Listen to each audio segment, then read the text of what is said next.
Good morning, Ugly Mug Marketing followers. Welcome to another edition of Ugly Mug Marketing Coffee Chats. This is the live show where we drink coffee and chat about marketing. My name is Hannah Valiette, and I am the Director of Communication and Teaching here at Ugly Mug. And today I am joined by our longest standing Ugly Mug marketing employee, outside of Wayne, of course, and our marketing manager, MailChimp certified email marketing guru. Guys, she's the queen of all things marketing and email, Hannah Broom. Hannah, thanks so much for joining us this morning. Hi, good morning. I am live from Little Cakes, Pineville. Little Cakes is one of our long-standing clients, and I just met with their team this morning, and I'm here and drinking my Little Cakes coffee, and yeah, excited to be here. I love it. I love it. So Hannah is in Pineville. I'm actually coming to y'all live from Raleigh, North Carolina. We are a little bit of a spread out team. We all kind of started right in Alexandria, but I'm in Raleigh. We've got a team member in Michigan. We've got someone in Baton Rouge. We're all over the place. Excited to really be sitting here with Hannah, though, virtually, having a cup of coffee and chatting about email marketing. But before we dive in, Hannah, for those people who have not had the privilege of meeting you or working with you, tell us a little bit about yourself, how long you've been at Ugly Mug, where you're from, and what do you like to do for fun? Yeah. So this coming November, I will have been at Ugly Mug for 7 years, which is crazy because I still remember like sitting on the couch talking to my husband, like, should I take this job? Should I not? But very glad that I did. And so thankful to have been here for so long. Obviously, love work environment, love our clients, love what we do. But with Bosses Day being this week, Hannah can attest to what I'm about to say too, but we are very thankful to have a really amazing boss, and that is what makes it easy to stay for as long as I've been here. Absolutely. Yeah. Look at us brown nosing on Facebook Live. No, yes, that's exactly what I'm doing, right? So yes, what else did you ask me? I am from Alexandria. Have lived here my whole life except for when I was in college. I went to LSU in Baton Rouge and stayed in Baton Rouge and worked at a marketing firm there for a few years and have been back since. Yeah, love that. And Hannah, what do you like to do for fun? I love the question. I'll ask it at interviews too. I'm like, what are your hobbies? And I'm like, I don't know. I don't know what my hobbies are. But so one of my like true hobbies that I don't get to do often enough is I love scrapbooking. So I make like a Shutterfly scrapbook every year. I've done one every single year since 2009. My goal is to, take those photos off of your phone and actually put them printed somewhere so that down the road somebody can actually look at them. And, like my dad has little, photo albums from when he was in college, and I love looking at them, and that's my goal. So this last weekend, I finally got a chance to sit down and finish my 2021 scrapbook, so that was exciting. Love it. And anybody that knows me knows that my husband and I have a little white poodle, and she's spoiled Ellie rotten. Welly. Yes, Ellie. So yeah, that's. But besides that, I have 5 nephews, love hanging out with my family. We're heading there this weekend to hang out with my family, my sister and her husband and their boys. So, yeah. Very cool. Thanks for sharing a little bit about yourself. Of course, I know all these things because I've been here for almost 6 years now, and we've spent a lot of time together. Yes, exactly. But excited. Let's dive into email marketing.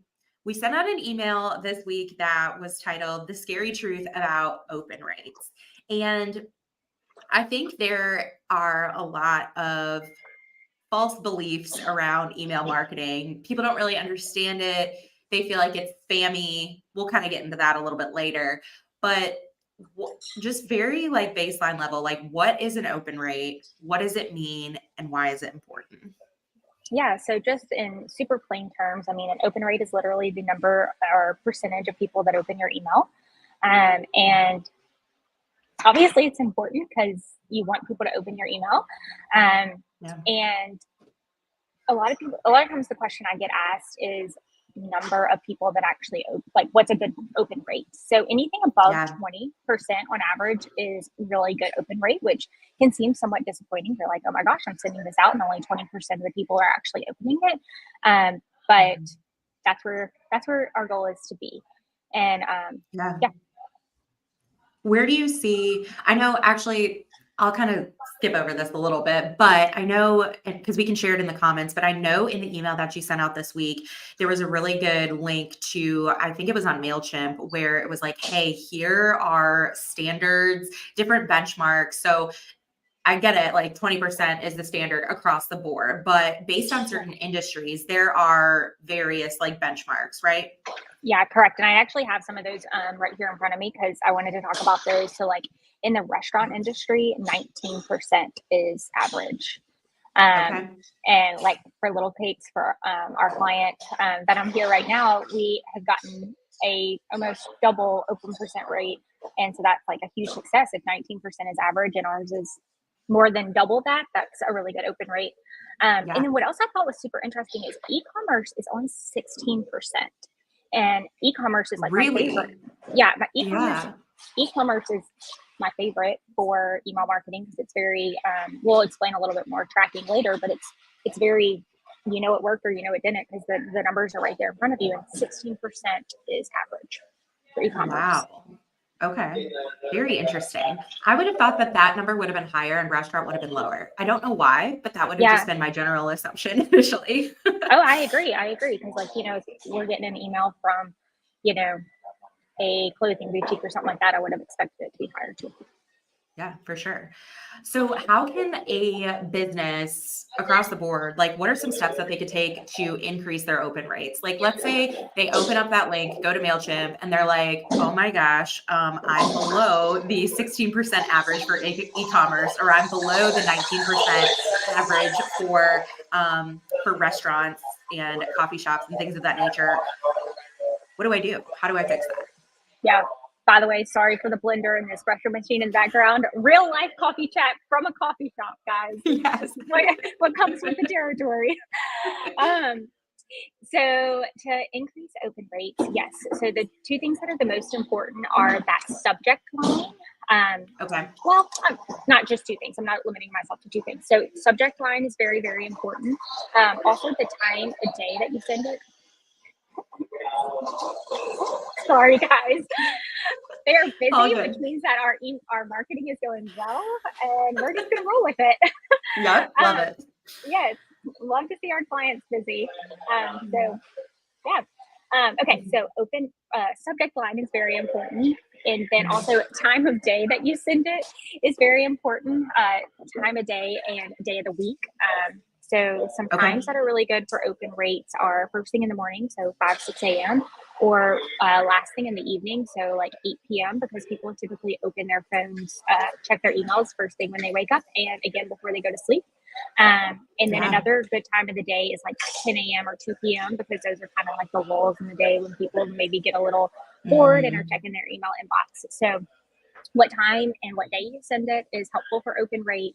Subject for obvious reasons. And then there's also what's called preview text. So you have the main subject line, and then under that, you have a little bit of language below it that's like a preview of what's inside of the email. And that is very important. Yeah. It's something that's often overlooked, but that should give them a preview of what's inside to get them to open it and want to see more information. Yeah. Is there anything that you noticed when I use this type of subject line, maybe a question or a statement or using the actual offer? Do you find that any particular one works better than the other, or how do we navigate even where to start with a subject line? Um, it really just depends on the industry and all of those kinds of things. Hannah, you're really Okay. good at email subject lines. Like, I know that one of your emails previously was like, hey, are you available on Wednesday or something like that? So, like, questions are very, Which very I stole good. from you. Did you really? Okay, well, hey, it Yeah. works. Because I was like, I legit was like, what does she want to do with me? I'm like, oh, this is just, yeah. But something else that's super interesting is if you write your email subject line, like not in like capital letters of each word, because that looks like a specific title and it looks very businessy, and somebody's brain is going to automatically assume like, hey, this is a business email. But instead writing it all in lowercase like you would to your friend and not being as formal, like that helps a lot too. Oh, yeah. Um, Okay. So subject lines, the font size, or not font size, but using or not using capitalization is important. yes. Actually having preview text. And then what was the last one? Time of day. Or did Did we talk about that? time of day. Yeah, Yes. Time of day. Yes. Those Okay, three days things. of the week though. Did you mention the days of the week that are best days? Again, that's so dependent on what your industry is. Fridays are Yeah. typically a terrible day to send an email because people are getting ready for their Everyone's getting weekends and bombarded. and they're not looking at their phones. Monday mornings, first thing Monday mornings are also not a good time because people are trying to get in and focus on their work. Typically Tuesdays and Thursdays are the best days. Okay, cool. Love that. So some good tangible tips for those of you who are like, hey, I'm diving into email marketing for the first time, or hey, I've been doing email marketing and my open rates are not matching the benchmarks for my industry. These are all things that you can take and apply. I know split testing. Have you like played around with like split testing different head or subject lines? Like, what does that look like?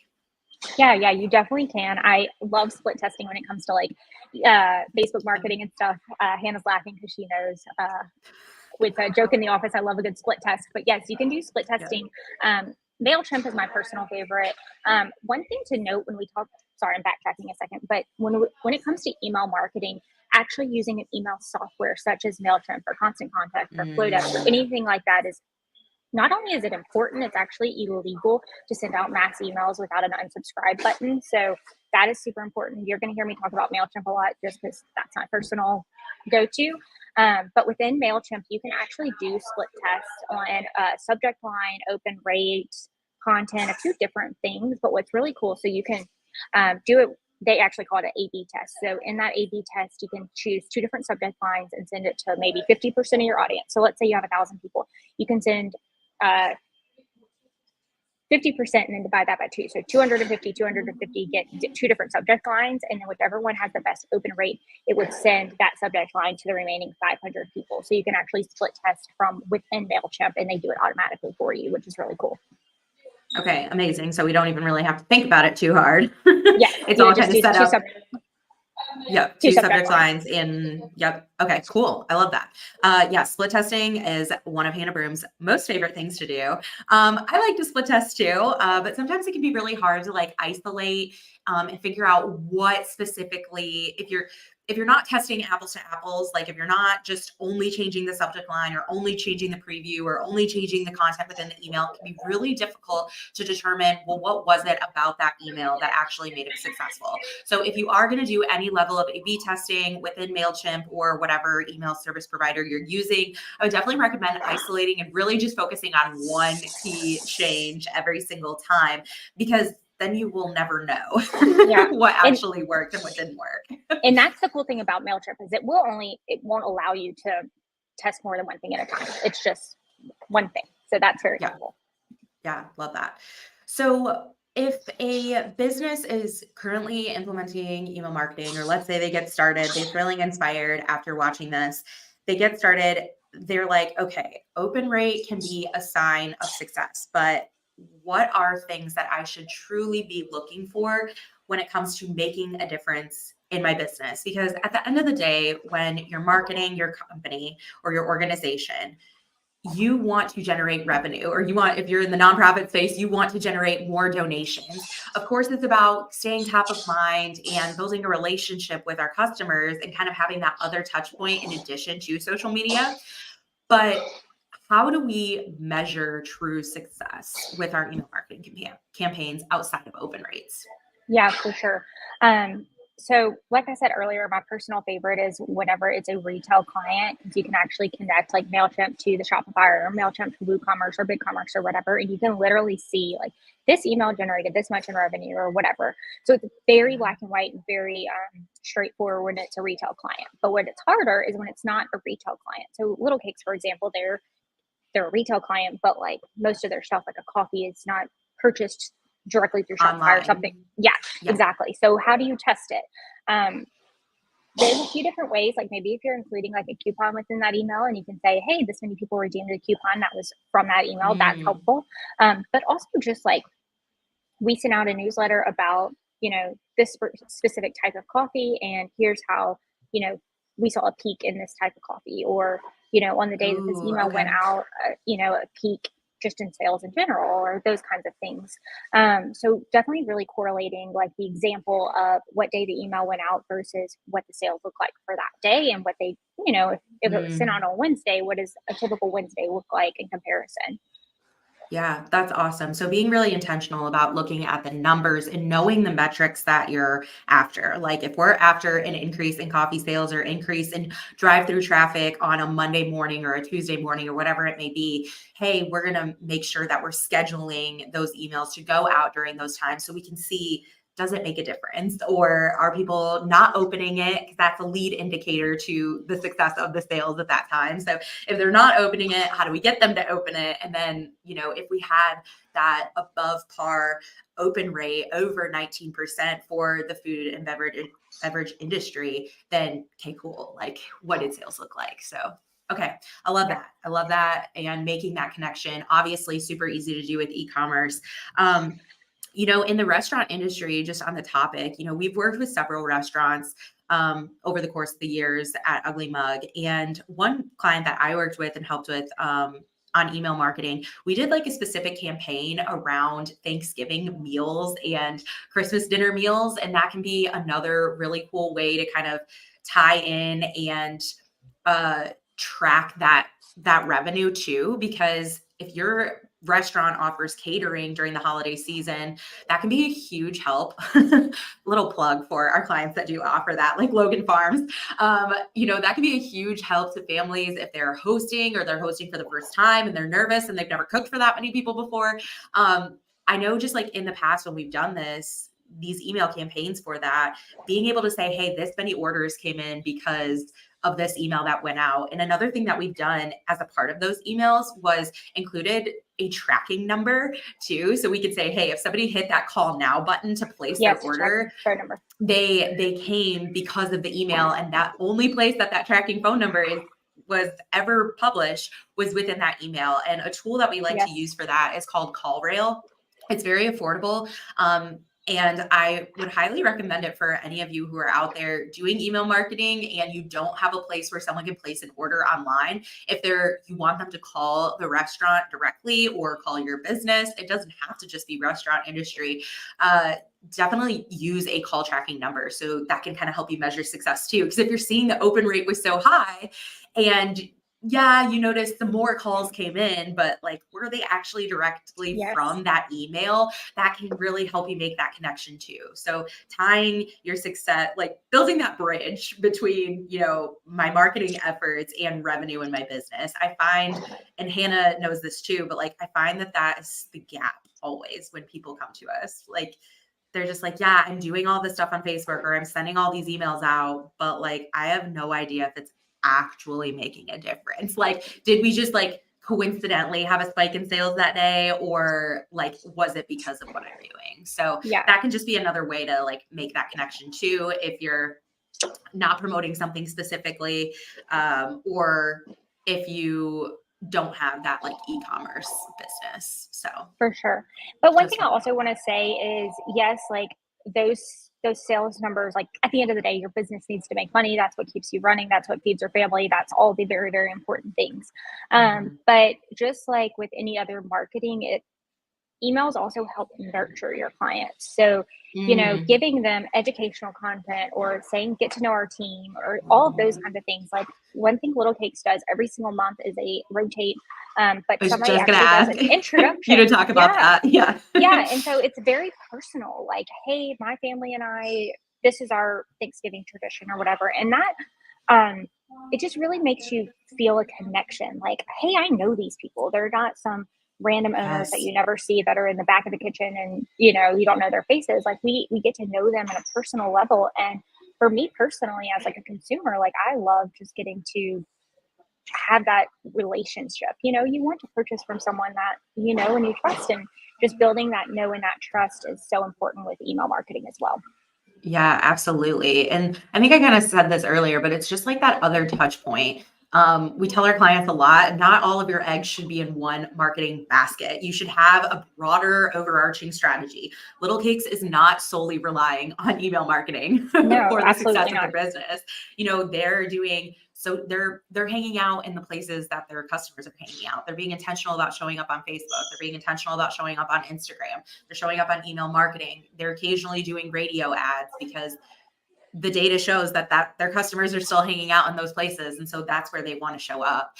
So if you are studying your customers truly, and you know that your demographic is hanging out in email, you should also be we talk about it like hanging out because we want to spend time where our customers are spending time at. So if they're spending time in email land, which I don't even know what the statistics are on like the Americans that have email accounts. I would imagine it's like everyone, right? Yeah. And so we want to show up there. Yeah. And something you're talking about, all eggs in one basket. I know this doesn't apply directly to open rates, but what's really cool about email marketing is like once you get those emails, you own those emails and those are yours, and you have a lot more full control over it than you do. Like Facebook's incredible and Instagram's incredible, but what do you do if your Instagram account gets hacked or taken over and then all of a sudden you don't have access to it? So the fact that you have access to your email marketing, you have those emails, you can utilize them and they're yours. Like there's just something about that that's really cool. Yeah, I'll never forget. There was a day a couple of years ago where Facebook was down for like half the day and everyone was in a sheer panic. How am I going to talk to my customers? How's my business going to survive today? What am I going to do? How are they going to know new arrivals are out? You know, the people who weren't panicking, the people that had a healthy email list filled with their customers that also follow them on those social media platforms, but they were able to still communicate with them. And Hannah, tell us a little bit, because I know we've off and on run this campaign for Little Cakes and for other clients that are doing email marketing, but tell us a little bit about how we get people from Facebook onto our email lists. Yes. So Little Cakes Pineville is open, obviously, because I'm here. But leading up to it, in the months leading up to it, what we did is we actually ran Facebook lead generation ads, and we said, hey, Pineville Little Cakes is opening soon. If you want to be one of the first people to, come into the restaurant whenever it opens, like give us your email address. And you have to incentivize them, we have found, because, people like to be incentivized, but we use a Facebook lead generation. When they read that, they're like, what's in it for me? Oh, absolutely. And I mean, it's just human nature. And so it actually pops up, it generates like a form that we ask for their name, their email address, and then their birthday, because they get a free cupcake on their birthday. And that skyrocketed because it is a win-win. Like you said, what's in it for me? Because they also wanted to know, they're excited that their favorite coffee shop is coming to their city, and they wanted to know when it opened. Yeah. And they want that free cupcake on their birthday. Exactly. Yeah, I love that. Those lead generation campaigns can be so powerful for those of you who, I always say who have a large following on social, because with Little Cakes, they had 13,000 people that liked their page. But an email list, it's 15. Oh, it's 15 now. 15,000 people that liked their page. But at the time when we started working with them on those lead generation campaigns, they only had an email list of like 200, 250. And we're like, guys, your email list and your followers on Facebook and social media combined, like those numbers should be a lot closer together than 13,000 or 15,000 and only 250. And so that was like a crucial campaign that honestly, even to this day, I'm sure you've probably turned off and on at different times just to try and keep those people flooding in from Facebook, because those are a warm audience. This is not a cold audience of people that we're sending these emails to. And I feel like the proof is in the pudding if you're saying that their open rate is like almost double that of 19%. It's 50%. 50%. Like that's huge. Yeah, that's crazy. Absolutely crazy. So what do you say to a business that maybe feels like email marketing doesn't work, that email marketing is dead, that it's spammy, maybe they're sick of getting emails like themselves? How do you convince them that this is worth the investment, either of their time to learn how to do it on their own, or financially an investment to hire a company, whether it's Ugly Mug Marketing or someone else, to actually handle their email marketing for them? What do you say to that person? Yeah. So first of all, email marketing is not for every company. And I'm the first to say that, like, it might not be for you. But if it is for you,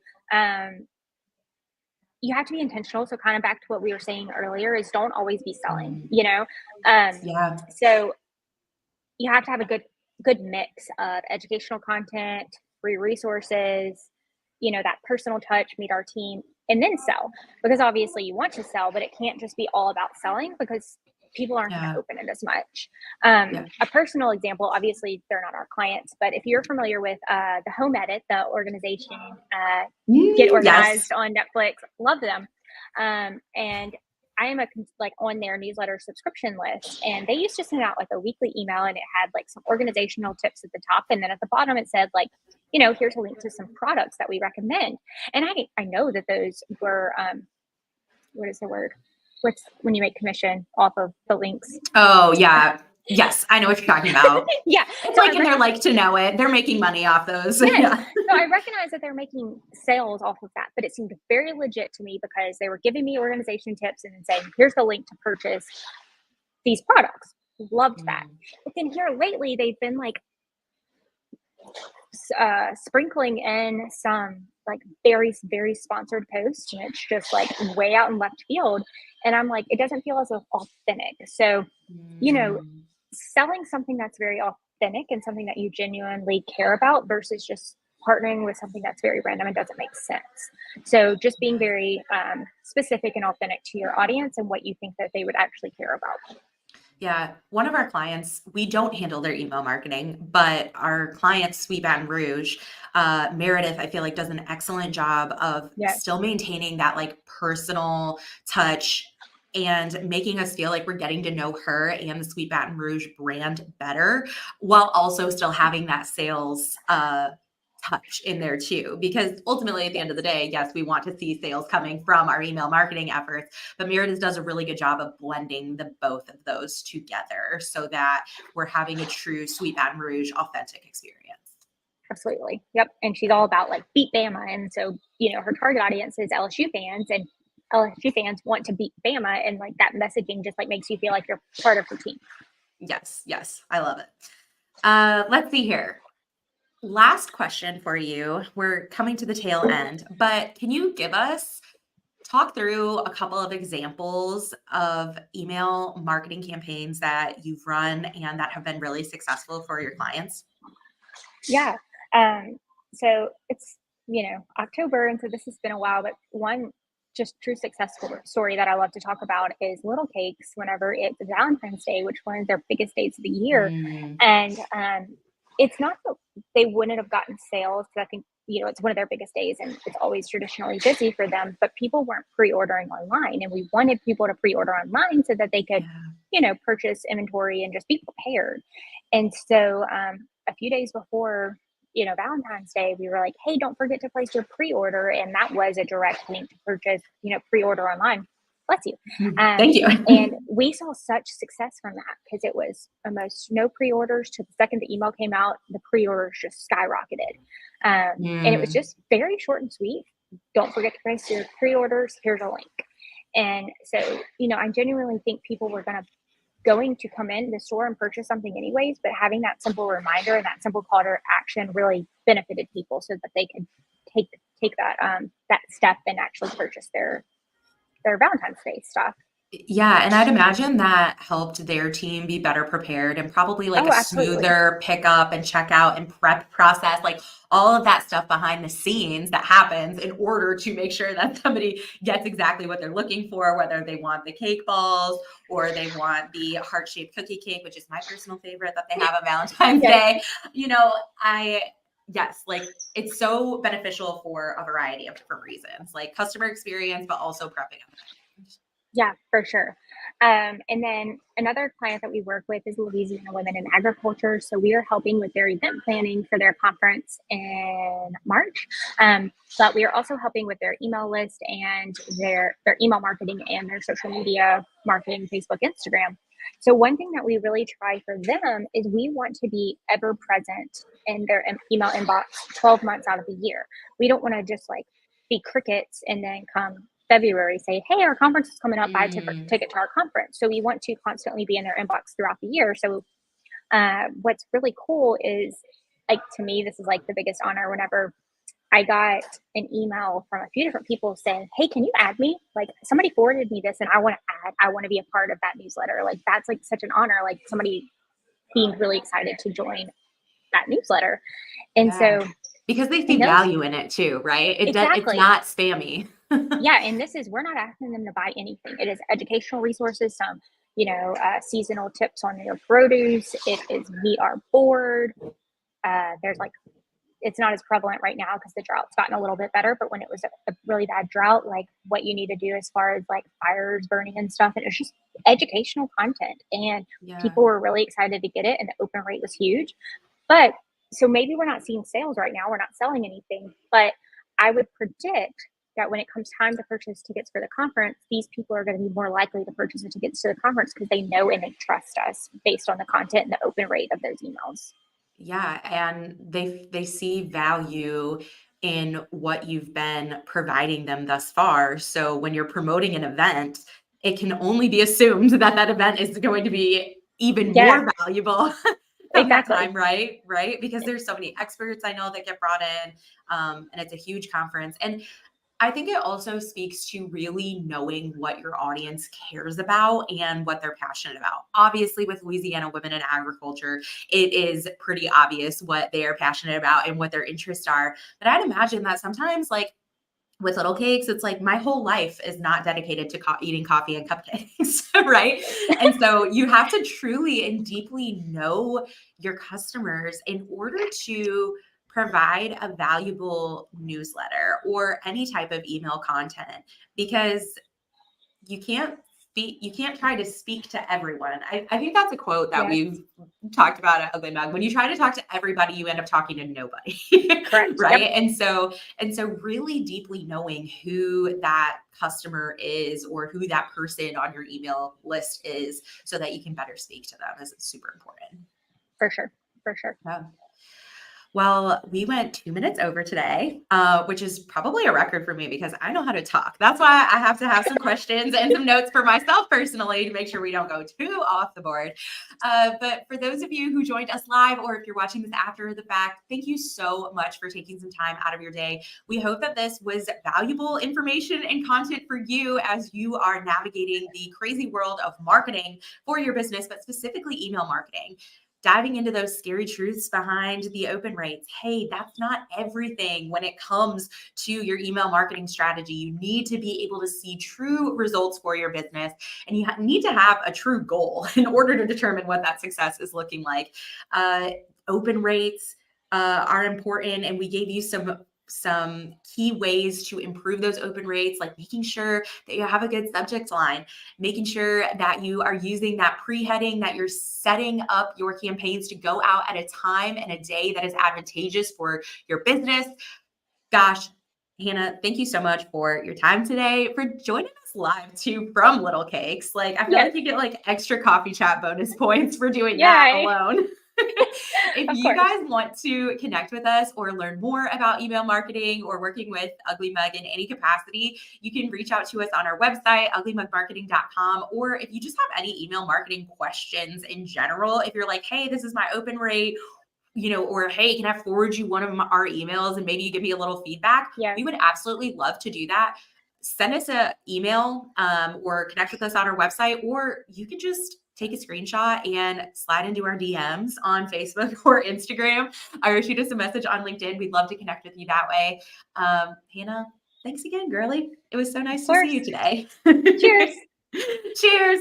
We'll catch y'all on the next coffee chat next week. I'm going to be chatting with our social media manager, Alex Bjork. We're going to be talking all about lead generation campaigns and how he has been able to generate over 13,000 leads in just 18 months for our home service company clients. You're not going to want to miss out.